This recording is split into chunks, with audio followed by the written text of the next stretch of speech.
तो यूपी में 9 सीटों पर उपचुनाव होने हैं। लेकिन मतदान से एक दिन पहले आए खबरों ने राजनीतिक गलियारों में हलचल मचा दी। सबसे पहले ये तस्वीरें देखिए। बीजेपी महासचिव विनोद तावड़े पर चुनाव में पैसे बांटने का आरोप लगा।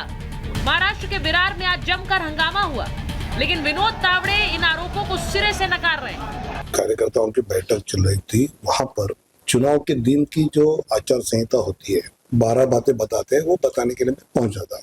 सामने वाला जो पार्टी हमारे मित्र पक्ष है, इतन अप्पा ठाकुर जी है या क्षिति है, उनके कार्यकर्ताओं को लगा के हम पैसे बांट रहे हैं। तो चुनाव आयोग उसके इंक्वायरी करे, पुलिस इंक्वायरी करे, सीसीटीवी फुटेज ले ले, तो उसमें वास्तव जो है। बीजेपी का कोई नया काम नहीं है। बीजेपी ये बहुत पुराना काम कर रही है, पैसा बांटना, डराना, धमकाना, लालच देना।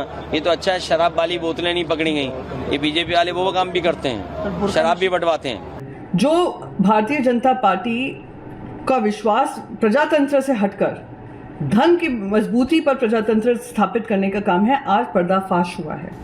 वहीं दूसरी तरफ उत्तर प्रदेश में भी सियासी पारा हाई हो गया है और वजह है बुर्का। जी हां, अखिलेश यादव की समाजवादी पार्टी अब बुर्के पर सियासत करने पर उतारू हो गई है। समाजवादी पार्टी ने चुनाव आयोग को बाकायदा पत्र भी लिख डाला है, जिसमें मांग की गई है कि अगर मुस्लिम महिलाएं वोट डालने के लिए 20 नवंबर को बुर्का पहनकर आए तो उन्हें परेशान न किया जाए। पुलिस मुस्लिम महिलाओं के बुर्का हटवाती है, जिससे मुस्लिम महिलाएं डर जाती हैं।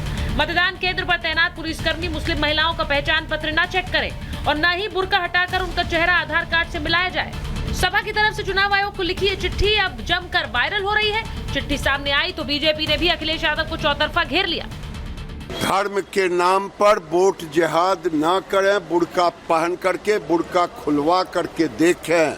अगर बुर्का खोलने का कोई विरोध करे तो उसका डट के विरोध करे, क्योंकि कानूनन ये सही है कि बुर्का उठा करके उनका चेहरा देखे। हार को स्वीकार करते हुए ये अब बुर्के के पीछे छुपने की बात कर रहे हैं, क्योंकि अब इन्हें याद आ रहा है बुर्का।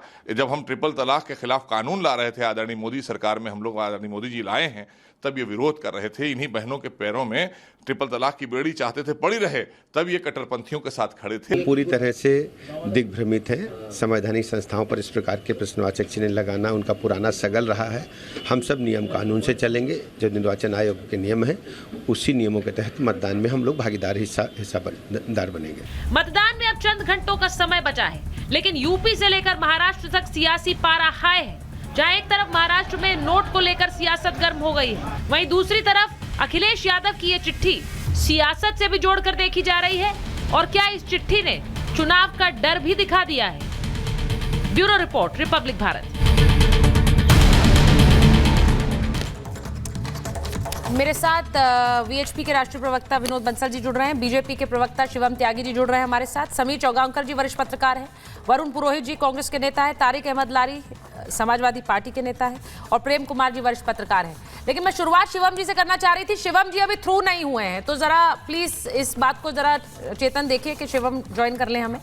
मैं एक बार शुरुआत समीर जी आपके साथ कर लेती हूँ, क्योंकि ये बहुत बड़ी खबर है और जिस तरह से खबरें आई हैं, अब कैश फॉर वोट को लेकर एक बड़ी खबर आई, इसी के साथ साथ जो एक बुर्के वाला दाव चला गया है अखिलेश यादव समाजवादी पार्टी द्वारा, वो भी एक बड़ी खबर है। हम कह रहे चंद घंटे बचे हैं चुनाव में, वोटिंग में, और उससे पहले ये बड़ी खबरें आना ताबड़तोड़, जो कैश फॉर वोट वाली बात कही जा रही है कि भाई शिवम भी जुड़ गए हमारे साथ। समीर जी पहले तो ये बताइए कि जिस तरह से आरोप लग रहे हैं, कुछ घंटे पहले बीजेपी इनकार कर रही है, वो प्रेस कॉन्फ्रेंस कर रही है, लेकिन एक बड़ा विवाद खड़ा हो गया। देखिए, किसी एक बात को तूल देना विपक्ष की आदत है, और मुझे लगता है कि जिस तरीके से विनोद तावड़े के साथ जो आज घटना घटी है, विनोद तावड़े नाला सोपार से भारतीय जनता पार्टी के उम्मीदवार के लिए एक बैठक कर रहे थे, एक होटल में थे। पहले ये जांच होना चाहिए कि होटल किसका है, वहाँ कौन कैंडिडेट खड़ा है जिसका होटल से संपर्क है। हितेन ठाकुर जो नाला सोपार जो बहुजन विकास आघाड़ी के जो कैंडिडेट है उसके फादर हैं, हितेन ठाकुर की छवि कैसी है, वो एक भूमाफिया 21 पृष्ठभूमि से आते हैं, और उनके बेटे का उस होटल के मालिक के साथ क्या रिश्ता है। कहा यह जा रहा है कि हितेन ठाकुर का जो बेटा है वो उस होटल के मालिक के साथ उसमें पार्टनरशिप है उसकी। उस होटल के अंदर भारतीय जनता पार्टी के विनोद तावड़े राष्ट्रीय महासचिव बैठक करते हैं। हितेन ठाकुर के कार्यकर्ता वहां पहुंच जाते हैं और कहते हैं कि 5 करोड़ रुपए लेकर विनोद तावड़े आए हुए हैं, 5 करोड़ बांटे जा रहे हैं। 5 करोड़ रुपया लेकर एक गाड़ी में आदमी उस होटल में जा सकता है? और जब वहाँ उन्होंने उधम मचाया, जहाँ पर हंगामा किया, क्या 5 करोड़ रुपए उस बैग के अंदर निकले? वहाँ पर एक रूम की बात की जा रही है कि रूम नंबर 406 या 407 से 8 या 9 लाख रुपए नगद निकले। विनोद तावड़े किस कमरे में बैठक कर रहे थे, पैसा किस कमरे से निकल रहा था, सारे सीसीटीवी की जांच होना चाहिए। जो विनोद तावड़े ने कहा है कि सारे सीसीटीवी जो होटल में लगे हुए हैं उनको कब्जे में लिया जाए, उनकी जांच की जाए कि ये पैसे उस होटल के रूम में कैसे गए, कब गए और उन पैसों का किसके संपर्क है। विनोद तावड़े जी का बयान आ चुका है। भारतीय जनता पार्टी के राष्ट्रीय प्रवक्ता सुधांशु जी की पत्रकार वार्ता में उन्होंने बहुत स्पष्ट पार्टी का पक्ष रखा है। मुझे लग रहा है जब चुनाव इसकी जांच करेगा, पुलिस जांच करेगी और जब सीसीटीवी फुटेज की जब जांच होगी तो दूध का दूध पानी का पानी हो जाएगा। विनोद तावड़े के ऊपर झूठे आरोप लगाना और भारतीय जनता पार्टी के एक राष्ट्रीय नेता को वोटिंग के 24 घंटे पहले इस तरीके से बदनाम करने की कोशिश करना और अनावश्यक रूप से इस बात को सुनने की कोशिश की जा रही है। ठीक है, आप ये आपका पक्ष है, लेकिन मैं एक बार जरा, क्योंकि इस पूरी खबर पर बहुत सारे पहलू हैं और ये जिस तरह से नोट मिले हैं वो बाद में इलेक्शन कमीशन ने कहा, बीजेपी का कहना है, वरुण जी बीजेपी का कहना है कि आप 30 साल पहले हमें तुमसे प्यार था और जिया बेकरार था, वही भ्रष्टाचार है, आज भी है और कल भी रहेगा। यानी भ्रष्टाचार के मास्टरमाइंड चैंपियन हमें बता रहे हैं कि हम करप्शन कर रहे थे। सबूत तो लाइए पहले। वरुण जी, शिवम थ्रू है क्या? सुचारिता जी, भारतीय जनता पार्टी तो कहेगी। अभी समीर जी कह रहे थे, आदरणीय मेरे कह रहे थे कि विनोद तावड़े जी को क्लीन चिट दे रहे थे। अभी आप दे नहीं सकते क्लीन चिट, एफआईआर दर्ज हो गई, अब तुम ये बात भी नहीं कर सकते। दूसरी बात, बंगारू लक्ष्मण किसके अध्यक्ष थे? आपने कहा राष्ट्रीय नेता को बदनाम कर रहे हैं, तो राष्ट्रीय नेता नहीं थे कि बंगारू लक्ष्मण?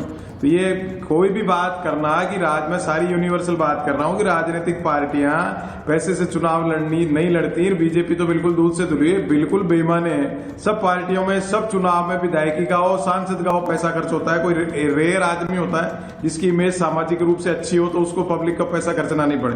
वैसे बहुत होते हैं, जैसे जयपुर से हमारे सांसद थे गिरधारी लाल भार्गव, भारतीय जनता पार्टी के, उनका नहीं लगता। कांग्रेस के भी थे कई लोग, तो वो पुराना जमाना समाप्त हो गया। बिगर पैसे के कुछ भी नहीं होता। और बंगारू से तावड़े तक इनकी कहानी लिखी जाएगी। इनके पास में कहां से आ रहे हैं, बिल्डिंगें बना रहे हैं, खुद के कार्यालय बना रहे हैं, पूरे देश को पता है। फ्री में रैलियां मोदी जी की भी नहीं होती है, पैसा खर्च होता है। तो ये जनता सबको समझती है। तो इसलिए विनोद तावड़े को हम अभी से क्लीन चिट दे दें और इलेक्शन कमीशन देगा जब मानी जाएगी। और इलेक्शन कमीशन क्या कर रहा है, एफआईआर दर्ज हुई, अगर पैसा नहीं मिला, कुछ भी दोष नहीं, तो एफआईआर क्यों दर्ज हुई?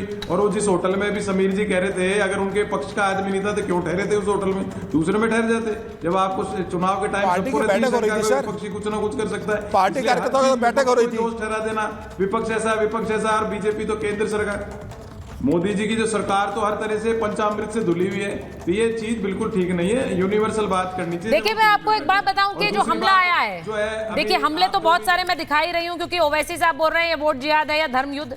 उद्धव ठाकरे कह रहे हैं मेरे बैग से कुछ नहीं मिला, तावड़े के बैग से पैसे मिले हैं। अखिलेश यादव भी कूद गए, लारी जी वो भी कह रहे हैं पैसा शराब बांटना बीजेपी का पुराना तरीका है। मैं बड़ी खबर इस बीच बता दूं कि विनोद तावड़े पर एफआईआर मामले पर बीजेपी नेता कपिल मिश्रा का बयान आया। वो कह रहे हैं एफआईआर आचार संहिता की उल्लंघन में हुई है। विपक्ष पैसे का मामला बताकर झूठ फैला रहा है।